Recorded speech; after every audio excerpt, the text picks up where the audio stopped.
मोदी सरकार ने लगातार घुसपैठ के खिलाफ बात करी, सीएए की बात हुई, एनआरसी की बात हुई। शायद आपका इशारा सीमा हैदर की तरफ से है। और कुछ ऐसे लोग थे जो पाकिस्तान से थे, कई लोगों को डिपोर्ट कर दिया गया, कई लोग अभी भी हैं भारत में। पाकिस्तान में मिलिट्री रूल है, वहाँ मिलिट्री जैसा चाहती है वैसा करती है, उन्होंने कर दिया। यहाँ पर मोदी सरकार ने बार बार अपनी तरफ से ये बात भी कही थी कि जो भारत के लोग हैं, जो भारत के मुसलमान हैं, वो इस तरह से हो सकता है कि जो सीमा हैदर को लेकर के आपके मन में शंका है, सिक्योरिटी लैब्स नहीं दिखाई देता, वहाँ पे भी तो सरकार के ऊपर ही उंगली उठेगी ना। आने के बाद फिर इनको सुविधाएं मुहैया हो जाती हैं, इनको संरक्षण दे रहे हैं, संरक्षण नहीं देते हैं, उनको सुविधाएं मुहैया कराते हैं, उनको फंड उपलब्ध कराते हैं। सीमा हैदर के केस को लेकर भारत के मन में एक सवाल है और कहीं ना कहीं जो विदेश से लोग जो इस केस को लगातार देख रहे हैं। भारत में तो जो लोग हाई कोर्ट से आतंकवाद के लिए कन्विक्ट होते हैं, सरकार की वजह से क्या सीमा हैदर यहाँ पर है? क्योंकि जो भारतीय पुलिस है वो बहुत दबाव में काम करती है। उसके जिस तरह की बातें होती हैं कि ये महिला इलीगल घुसी, दूसरी महिला होती तो अभी तक जेल में बंद होती। मैं अपनी एजेंसियों पर डाउट नहीं करूंगा। मैं अपनी एजेंसियों पर डाउट नहीं करूंगा। नमस्कार, स्वागत है आप सभी का बजाते रहो भारत न्यूज में। मेरा नाम है श्रावणी मिश्रा भूपति और मेरे साथ विनोद शुक्ला जी बैठे हैं। विनोद शुक्ला जी सीनियर जर्नलिस्ट हैं और सबसे अच्छी बात यह है कि विदेशी मामलों के बेहतरीन जानकार हैं।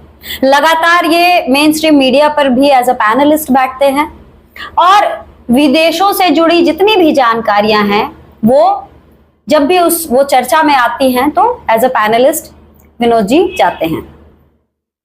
आपको पता है कि हमारे देश में, हमारा भारत देश जो है, वहां सबसे बड़ा जो मुद्दा है वो है घुसपैठियों का।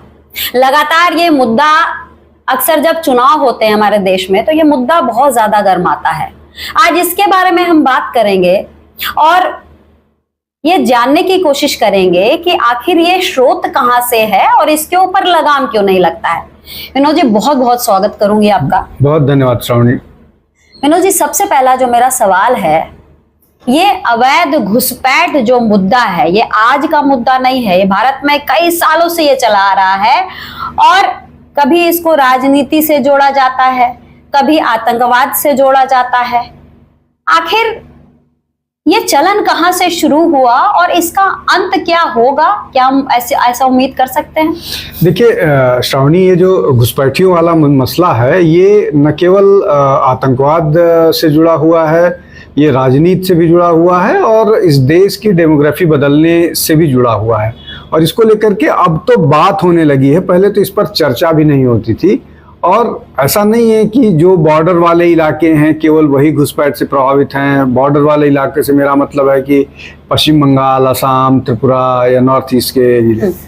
प्रभाव उनका ऐसा होता है कि कई बार ये जो घुसपैठी हैं ये एक बार अगर भारतीय सीमा में घुस जाते हैं, भारतीय सीमा में आ जाते हैं, तो उसके बाद वो सीधे जा करके तमिलनाडु, केरल और यहाँ तक कि गुजरात जैसे प्रदेशों में जा करके शरण लेते हैं। और ऐसी जगहों पर विशेष रूप से वो जो मोडस ऑपरेंडाई होता है कि वो सरकारी जमीन पर जो जंगल वाले इलाके हैं या ऐसे इलाके जिन पर लोगों की नज़र नहीं होती है, वहाँ पर जाकर के झुग्गी बसा करके रहना शुरू करते हैं। और उसके बाद धीरे धीरे लोकल मदद से वो आधार बना लेंगे, फिर वोटर आई कार्ड बना करके वो न्यूट्रलाइज हो जाते हैं, सिटीजन बन जाते हैं। और ये लंबी प्रक्रिया है और ये लंबे समय से चला आ रहा है। मतलब ये 1971 की जो लड़ाई बांग्लादेश के साथ हुई थी वो घुसपैठियों के इन्फ्लक्स के कारण ही एक बड़ा कारण था जो हुआ था।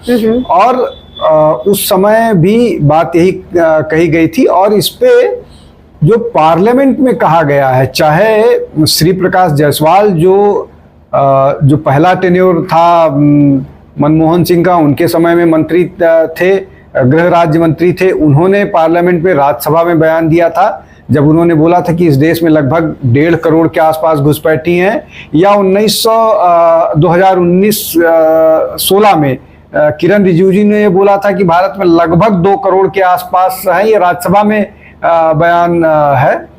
लेकिन ये तो ऑफिशियल फिगर्स हैं। अनऑफिशियली इस देश में लगभग 4 करोड़ के आसपास, 3 से 4 करोड़ के आसपास घुसपैठी हैं, जो देश में मतलब जम्मू कश्मीर से लेकर के तमिलनाडु तक और गुजरात से लेकर के नॉर्थ ईस्ट तक, ये जगह जगह पर। आप दिल्ली में देखिए ना, दिल्ली में जमुना का जो कैचमेंट एरिया है वहां पर बड़ी संख्या में घुसपैठी हैं। आप इनका जो आप पुलिस का या जेल का डाटा उठा करके देख लीजिए, तो जो बांग्लादेशी हैं वो जेलों में लगभग सामान्य कैदियों से 30% 40% एक्स्ट्रा हैं बांग्लादेशी। तो बांग्लादेशी जेल में इतना कहां से आ गए? घुसपैठ करते हैं। और पूरा का पूरा पश्चिम बंगाल की डेमोग्राफी बदल गई है, आसाम की डेमोग्राफी बदल गई है, और इसीलिए आसाम में लगातार उनको जो अवैध तरीके से कब्जा किए हुए घर हैं वो हटाए जा रहे हैं। यूपी में भी बहुत सारी जगहों पर इस तरह की खबरें आई हैं, यहाँ तक कि जम्मू कश्मीर से। तो ये घुसपैठी बहुत बड़ी समस्या है। इसको पॉलिटिकल इसलिए बनाया जाता है कि ये धीरे धीरे वोटर हो जाते हैं, और भारत में अपीजमेंट, जो माइनॉरिटी अपीजमेंट मत कहिए, ये जो इस देश की दूसरी सबसे बड़ी मेजॉरिटी है, हिंदुओं के बाद जो दूसरी सबसे बड़ी मेजॉरिटी है वो मुसलमान है, जो इस देश में लगभग 20 से 25 करोड़ के आसपास है। उनको अपीज करने के लिए कि वो हमको वोट करते रहें, इसलिए ये किया जाता है और इसीलिए अलाउ किया जाता है, और ये सरकारें स्वीकार करती हैं। सरकारें स्वीकार करती हैं, लेकिन यही सरकार की बात करें तो इसको लेकर आपने देखा होगा विनोद जी की कई बार संसद में इसके ऊपर चर्चा हुई। अमित शाह की बात करें कि घुसपैठ एक बहुत बड़ा चैलेंज है। 1971 की बात करी आपने। आज भी जिस तरीके से घुसपैठ का जो उनकी एंट्री है उसके ऊपर आज भी कहते हैं रोक नहीं लगा। आज भी धीरे धीरे करके आ रहे हैं। एक दो ऐसे नाम सामने आते हैं जिनका पता लगता है कि हाँ ये इसकी एंट्री हुई थी, इसको वापस भेज दिया गया, इसको डिपोर्ट कर दिया गया। लेकिन वाकई में जैसा कि आप बता रहे हैं कि 2 करोड़ नहीं 4 करोड़ फिगर है घुसपैठियों के, तो सवाल ये उठता है कि अभी जिस तरीके से मोदी सरकार है, मोदी सरकार ने लगातार घुसपैठ के खिलाफ बात करी, सीए की बात हुई, एनआरसी की बात हुई, लेकिन जब एनआरसी को उसको पालन करने का जब सवाल आता है तो उसमें कहीं ना कहीं सरकारों की चुप्पी हो जाती है। आपको ध्यान होगा कि पाकिस्तान ने अफगानियों को अपने देश से कैसे खदेड़ खदेड़ के भगाया। कई लाख वहां पे अफगानी थे, सबको भगा दिया गया वहां से। हमारे देश में इस तरह का क्यों शुरुआत नहीं की जाती है? क्यों भारत को इस तरह से देखा जाता है कि भाई आओ, आराम से आओ, घुसो और यहाँ पे रहो? क्यों ऐसा? इसके खिलाफ सरकारें बातें तो करती हैं, धरातल पे कोई काम क्यों नहीं होता है? नहीं, धरातल पे आप काम कैसे करेंगे? आप अफगानिस्तान पाकिस्तान की बात कर रहे हैं, वहां पर डेमोक्रेसी नहीं है। भारत में डेमोक्रेसी है, भारत में सुप्रीम कोर्ट है। जब इस तरह की कोई एनआरसी को लेकर के या जब इन लोगों को इवैक्यूएट कराने की बात होती है तो एक बड़ा संगठन, भारत में बहुत सारे बड़े बड़े इस्लामिक संगठन हैं जिनके पास अकूत पैसा है, वो सुप्रीम कोर्ट जाते हैं, वो इनको रेस्क्यू करते हैं, इनकी मदद करते हैं। भारत में तो जो लोग हाई कोर्ट से आतंकवाद के लिए कन्विक्ट होते हैं, उनकी मदद करने के लिए, उनको कानूनी मदद करने के लिए सुप्रीम कोर्ट से उनको छुड़ाने के लिए मुकदमा लड़ा जाता है। बाकायदा जमीयत उलेमा हिंद का एक विंग है जो इसके लिए काम करता है। तो आप इसको कैसे रोके? वैसे ही घुसपैठियों को एनआरसी बनाइएगा, एनआरसी के माध्यम से उनको सूचीबद्ध कीजिएगा, लेकिन आप 4 करोड़ लोगों को बाहर कैसे निकालिएगा? आप पाकिस्तान की तर्ज पर यहाँ किसी को बाहर नहीं निकाल सकते। पाकिस्तान में मिलिट्री रूल है, वहां मिलिट्री जैसा चाहती है वैसा करती है, उन्होंने कर दिया। यहाँ पर आप एक व्यक्ति को निकालने जाइएगा तो आपको ह्यूमन राइट से निकलना पड़ेगा, माइनॉरिटी संगठनों से निपटना पड़ेगा, अपोजिशन पॉलिटिकल पार्टी से निपटना पड़ेगा, जिनके ये वोट बैंक होते हैं। उसके बाद आप सुप्रीम कोर्ट बीच में इस तरह की बात करेगा। आप ऐसे सोचिए कि अभी देहरादून में जो रेलवे की जमीन पर कब्जा किया हुआ था, जिन लोगों ने भी अवैध कब्जा किया हुआ था, सरकार उसको खाली कराना चाह रही थी और सुप्रीम कोर्ट ने बोला कि पहले आप इनको रिहेबिलिटेट कीजिए। मतलब ये कि आप अवैध कब्जा कीजिए, अवैध कब्जा करने के बाद आप वहां 20 साल रह जाइए और अगर आपको खाली कराया जाएगा तो उसके बदले आपको जमीन है।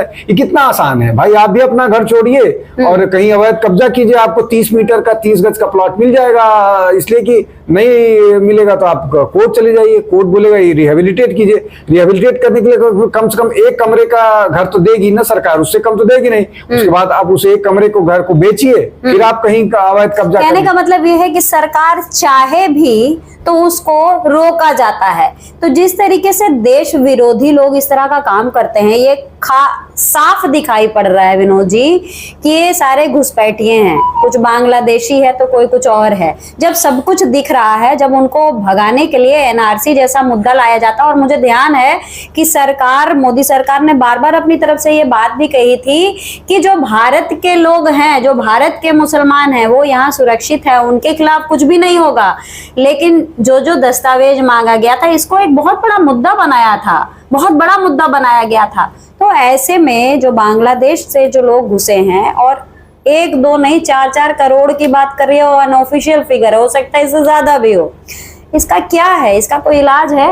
नहीं, देखिए इसका कोई न कोई इलाज सबसे पहले तो ये कि घुसपैठियों पर जीरो टॉलरेंस करके उनको नहीं घुसने दिया जाएगा। अब चूंकि बांग्लादेश के साथ हमारा इतना बड़ा बॉर्डर है, और बॉर्डर के अलावा बहुत सारा इलाका ऐसा है जहां नदियां, मतलब बेसिकली गंगा जो है वहां जाकर के पद्मा हो जाती हैं, और ये ज्यादातर घुसपैठ नदी के माध्यम से होता है जहां पर बहुत सारा अनचेक्ड रह जाता है। अब वो करते क्या है, मतलब कई बार तो वो नाव का भी इस्तेमाल नहीं करते हैं, कई बार वो अभी मैं करीब 10 दिन पहले एक इंटरव्यू देख रहा था, उसमें एक महिला बताती है, एक महिला और पुरुष 2 लोगों का इंटरव्यू था, वो बताते हैं कि, और ये उनका मैं आपको उदाहरण बता रहा हूँ, ये सबको मालूम है कि केले के तने को इस्तेमाल करके ये लोग बांग्लादेश से भारत के बॉर्डर में आते हैं। केले का तना नदी में फ्लोट करता है, उसको 2 तना बना करके उस पे पटरे रख करके बांध करके ये इधर पार आते हैं,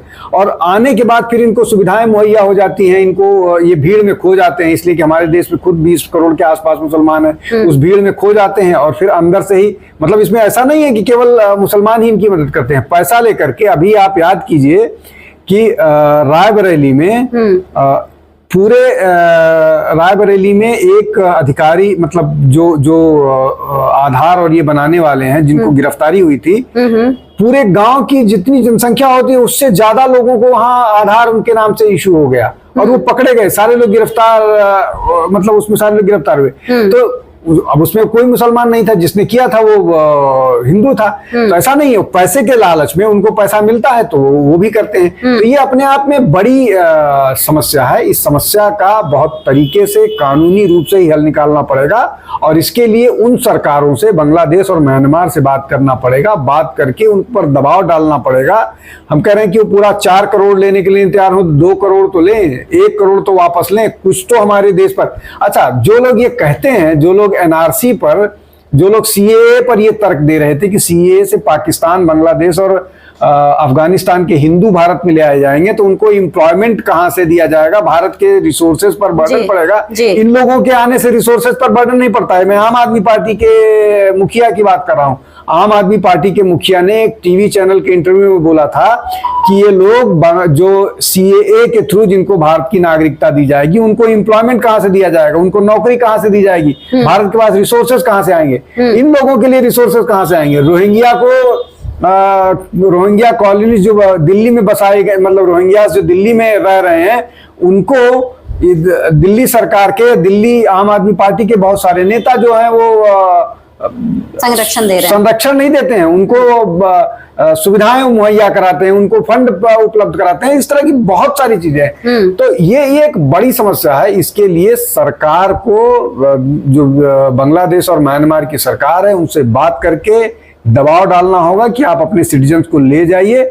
नहीं तो और भी बहुत सारे कानूनी तरीके हैं, उसको सरकार बेहतर ढंग से जानती है और उसको करने में सक्षम है। मुझे लगता है कि भारत सरकार इसको लेकर के बहुत संजीदा है, इसीलिए वो बार बार अपने इलेक्शन प्रॉमिसेस में, विशेष रूप से बांग्लादेश, पश्चिम बंगाल और असम में तो एक प्रक्रिया हुई थी, उसके बाद उसमें कुछ और होना है। पश्चिम बंगाल में इसको लागू करने की बात कर रही है, लेकिन मुझे लग रहा है कि ये मामला धीरे धीरे पूरे देश में होना चाहिए, पूरे देश में एनआरसी लागू होना चाहिए। जो भी इस देश में का सिटीजन है उसको उसको अपने कागज उपलब्ध कराना चाहिए। और जो इस देश का नागरिक नहीं है, जिसने नदियों के किनारे, जंगलों में और सरकारी जमीन पर कब्जा करके असंवैधानिक तरीके से, गलत इल्लीगल तरीके से रह रहे हैं, उनको अपने देश वापस जाना पड़ेगा। चाहे वो पश्चिम बंगाल में हो, चाहे वो आसाम में हो, चाहे वो उत्तर प्रदेश में हो, चाहे जम्मू कश्मीर में हो, चाहे केरल में हो, चाहे तमिलनाडु में है। मतलब ये एक डिपोटेशन की बात हो रही है। मैं ये पूछना चाहती हूँ कि जिस तरीके से विनोद जी आप बता रहे हैं कि घुसपैठ बहुत बड़ा मुद्दा है, आप क्या सोचते हैं या क्या आपका विचार है कि आज जब हम आप दोनों बैठकर यहाँ पर बात कर रहे हैं, क्या घुसपैठ नहीं हो रहा होगा? नहीं, बिल्कुल हो रहा है। घुसपैठ कहाँ रुका है? किसी भी समय नहीं रुकता। घुसपैठ तो लगातार जाए। मैं बता रहा हूँ कि ये, और अभी जिस तरह की वहाँ स्थिति है बांग्लादेश में, वहां पर तो अभी पॉलिटिकल टर्मोइल है। वहां पर जिस तरह से सरकार गिरी है, उसके बाद वहाँ बहुत सारे लोग हैं जो खालिदा जिया के, अरे जो वहाँ पाकिस्तान, बांग्लादेश के प्रधानमंत्री के समर्थक हैं, वो बहुत सारे लोग मारे पीटे जा रहे हैं, तो सब भाग रहे हैं। हिंदुओं के साथ वैसे ही अत्याचार हो रहा है। सिक्योरिटी लैब्स नहीं दिखाई देता वहाँ पे भी, तो सरकार के ऊपर ही उंगली उठेगी ना कि सिक्योरिटी लैब से कैसे एंट्री हो रही है, कैसे वहाँ पे बॉर्डर पे जो लोग तैनात होते हैं वो कैसे एंट्री दे रहे हैं? नहीं, वो तो बॉर्डर से अलाउ करते हैं ना भाई। आप उनका तो ये मानना है कि जो पश्चिम बंगाल है वो उनका है। वो तो इस पर नैतिक अधिकार मान के, मतलब वहाँ की सरकार नहीं मानती है। वहाँ की जो जनता है वो कहती है ना कि भाई यहाँ के भी, आप सुनिए, ममता बनर्जी ने खुल के बोला था, सबके सामने बोला था कि अगर पश्चिम बंगाल से कोई, अरे बांग्लादेश से कोई आता है तो ह्यूमैनिटेरियन ग्राउंड पर हम उसका स्वागत करते हैं। आप ये बताइए, जो लोग घुसपैठ कर रहे हैं उसका कोई सरकार स्वागत कर रही है, केंद्र सरकार उसका विरोध कर रही है, तो आप सोचिए क्या मनस्थिति है, किस तरह की मानसिकता से लोग काम करते हैं। तो जब भारत में इस तरह की मानसिकता हो सकती है, तो पश्चिम बंगाल के लोग, तो बांग्लादेश के लोगों की मानसिकता नहीं हो सकती है कि लैंग्वेज के नाम पर बांग्लादेश और पश्चिम बंगाल एक है, हम एक तरह से सोचते हैं, वो हमारे हैं, हम उनके, इस तरह की भावना वहां आती है। और वो इसीलिए गायब होते हैं, यहाँ के बांग्लादेश में छिप जाते हैं। और आप किसी भी बांग्लादेशी से, आप गाजियाबाद में रहने वाले, नोएडा में रहने वाले, आप एक दिन गाड़ी उठाइए और घूम जाइए, उन जगहों का खाली चक्कर लगाइए जहां पर खाली पड़ी जमीन है। आप देख लीजिएगा झुग्गी है, और झुग्गी कौन है इसको इन्वेस्टिगेट करने, मैं नहीं कह रहा हूं कि सारी झुग्गी पर बांग्लादेशी हैं, लेकिन उसको इन्वेस्टिगेट किया जाना चाहिए कि ये झुग्गियों पर या जो खाली पड़ी जमीन है उस पर किस तरह से लोग आके बैठते हैं, बसना शुरू होते हैं, और वो धीरे धीरे बहुत तेजी से बढ़ने लगता है, और फिर सरकार को उसको खाली कराना मुश्किल होता है। दो इम्पोर्टेंट विषय है जिस पर मैं अभी बात करूंगी। अभी हम बार बार बात कर रहे हैं घुसपैठियों की, तो ये भी सवाल उठता है कि डिपोटेशन का क्या है। तो मैं, कुछ ऐसे केसेस हैं विनोद जी जो कि हमारे भारत में आए, और कुछ ऐसे लोग थे जो पाकिस्तान से थे, कई लोगों को डिपोर्ट कर दिया गया, कई लोग अभी भी हैं भारत में। तो उसके पीछे सरकार की क्या नीति हो सकती है या क्या मजबूरी हो सकती है कि कुछ लोगों को तो आप फटाफट भेज देते हैं, लेकिन कुछ लोग अभी भी तक भारत में हैं? देखिए, सरकार की नीति स्पष्ट है। सरकार पॉलिसीज को लेकर के सरकार को कोई कंफ्यूजन नहीं होता है, लेकिन उसमें कई बार टेक्निकल मामला फंस जाता है। अगर मामला कोई अदालत में सब्जुडिस है तो सरकार की सीमितताएं हो जाती हैं, और लेकिन सरकार को इस सब मामले में निश्चित तौर पर संजीदा है। कम से कम पाकिस्तान से आए लोगों को लेकर के सरकार ज्यादा ही सचेत रहती है, और सरकार उस पर कॉम्प्रोमाइज करने के लिए सामान्यतः नहीं तैयार होती है। लेकिन अगर कोई टेक्निकल मामला है जिसकी मुझे अगर जानकारी नहीं है तो मैं नहीं कह सकता, लेकिन अगर कोई टेक्निकल मामला नहीं फंसा हुआ है तो सरकार पाकिस्तान से आए लोगों को लेकर के बहुत संजीदा होती है, और उस पर इनपुट्स भी इकट्ठा किए जाते हैं। अगर इनपुट में 1% भी कहीं डाउट होता है तो सरकार उसको बख्शने के लिए, या सरकार उस पर ढीली नहीं पड़ती है, सरकार उस पर बहुत चौकस रहती है। आपने कहा कि मामला सबजुडिस होने के कारण जो सरकार का कहीं ना कहीं हाथ बंधा होता है कि कोर्ट में मामला है तो उसमें सरकार अपनी तरफ से कोई योगदान नहीं हो सकता, लेकिन कुछ ऐसी चीजें होती हैं जैसे जो कोर्ट की तरफ से नसीहत दी जाती है कि भाई आपको बेल मिला हुआ है, लेकिन आप फिर भी कई बार ऐसा सुनने में मिलता है कि आप यहाँ जा रहे हैं, घर से निकल रहे हैं, क्योंकि अगर नजरबंद किया गया है तो नजरबंद के सिचुएशन में आप कहीं बाहर नहीं निकल सकते। तो ऐसा भी क्या हो सकता है कि हमारी एजेंसियां कहीं ना कहीं ढीलापन दिखा रही हो, कहीं ना कहीं उनका काम जो है सवालों के घेरे में हो, ऐसा हो सकता है? देखिए, मैं अपनी एजेंसियों पर डाउट नहीं करूंगा। मैं अपनी एजेंसियों पर और भारत की व्यवस्था पर डाउट नहीं करूंगा। वो उनको जिस तरह का कानून के हिसाब से उनके पास जो अधिकार हैं या कानून के हिसाब से जो कानून सम्मत है वो करते हैं। लेकिन इंडिविजुअल्स, आपने जमानत की बात की कि किसी को जमानत मिला हुआ है, और देखिए जो बात है कि किसी इंडिविजुअल की आप बात कर रहे हैं तो उसको वो क्या कर रहा है ये उसके व्यवहार पर निर्भर करता है। और अगर उसका व्यवहार कानून सम्मत नहीं है तो फिर अदालत जाया जा सकता है। शायद आपका इशारा सीमा हैदर की तरफ से है। मैं निश्चित तौर पर यह कहना चाहूंगा कि अगर जो अदालत ने अगर ये बोला है कि आपको इस तरह से बिहेव करना है तो उनको उसी तरह से बिहेव करना चाहिए। लेकिन उसमें होता यह है कि पुलिस के पास भी जो भारतीय पुलिस है वो बहुत दबाव में काम करती है। उसके पास इतना सारा बर्डन होता है कि बहुत सारे मामलों में नहीं होती है, और कई बार लोग इस बात का फायदा भी उठाते हैं और कोर्ट की जो लाइन होती है उसको ब्रीच करते हैं। अब मैं इसको दूसरे तरफ जोड़ने की कोशिश करता हूं। अरविंद केजरीवाल को बहुत सारा जमानत के बाद बहुत सारे रिस्ट्रिक्शंस मिले थे कि आप अपने केस के बारे में नहीं बात कीजिएगा, इस तरह। लेकिन वो जो फाइनर लाइन होती है उस लाइन को अरविंद केजरीवाल भी ब्रीच करते हैं और लगातार इसकी शिकायत करती है।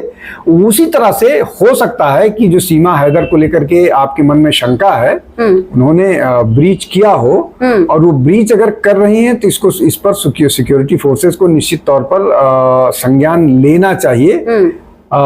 सामान्यतः जो फॉरेन सिटीजन होता है उस पर इंटेलिजेंस की नजर बिना किसी इंस्ट्रक्शंस के भी होती है, और कम से कम जो इस तरह के मामले जो हाईलाइट हो गए होते हैं उस पर नजर होती है। मैं इस मामले पर बहुत सारा मुझे जानकारी नहीं है, मैं इसको फॉलो नहीं। मुझे पता है आप इस केस को ज्यादा नहीं नजदीक से देखे हैं, लेकिन मैं सवाल ये करना चाहती हूँ क्योंकि इस महिला के केस को लेकर, सीमा हैदर के केस को लेकर भारत के मन में एक सवाल है, और कहीं ना कहीं जो विदेश से लोग जो इस केस को लगातार देख रहे हैं, कई जगह से हमारे चैनल पे भी कई विदेशी हमारे व्यूअर्स हैं जो सवाल करते हैं।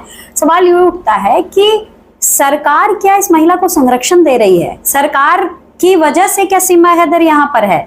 क्योंकि जिस तरह की बातें होती हैं कि ये महिला इलीगल घुसी, दूसरी महिला होती तो अभी तक जेल में बंद होती, ये क्यों बाहर है, इसको क्यों इतना मतलब अच्छा ट्रीटमेंट मिल रहा है? सुनने में आया कि इसके बच्चे स्कूल भी जा रहे हैं। ये भी लोगों ने तरह तरह की बातें करी। पाकिस्तान की तरफ से ये बात हुआ कि जो इलाके के विधायक हैं उनकी वजह से बच्चे उनके स्कूल में जाते हैं, बच्चे पढ़ते हैं। तो इस तरह की जो बातें, तो कहीं ना कहीं हमारे सरकार के ऊपर भी सवाल उठता है। तो इसमें किस तरीके से बताया जाए कि नहीं, सरकार तो अपना काम कर रही है, सरकार अपनी तरफ से चौकन्नी है, बस भरोसा करने वाली बात है। देखिए सरकार किसी को संरक्षण नहीं देगी, न देना चाहेगी, इसलिए कि अगर सरकार संरक्षण देगी तो जैसे इस बात को लेकर के लोग अदालत में चले गए हैं कि इसको डिपोर्ट किया जाना चाहिए, वैसे इस बात को लेकर के भी बहुत सारे लोग चले जाएंगे कि इसको सरकार संरक्षण दे रही। तो सरकार को संरक्षण देने का प्रश्न नहीं है, इसलिए कि ये पाकिस्तान की महिला है, इसलिए इसमें इंटरनल सिक्योरिटी का मसला भी आ जाता है।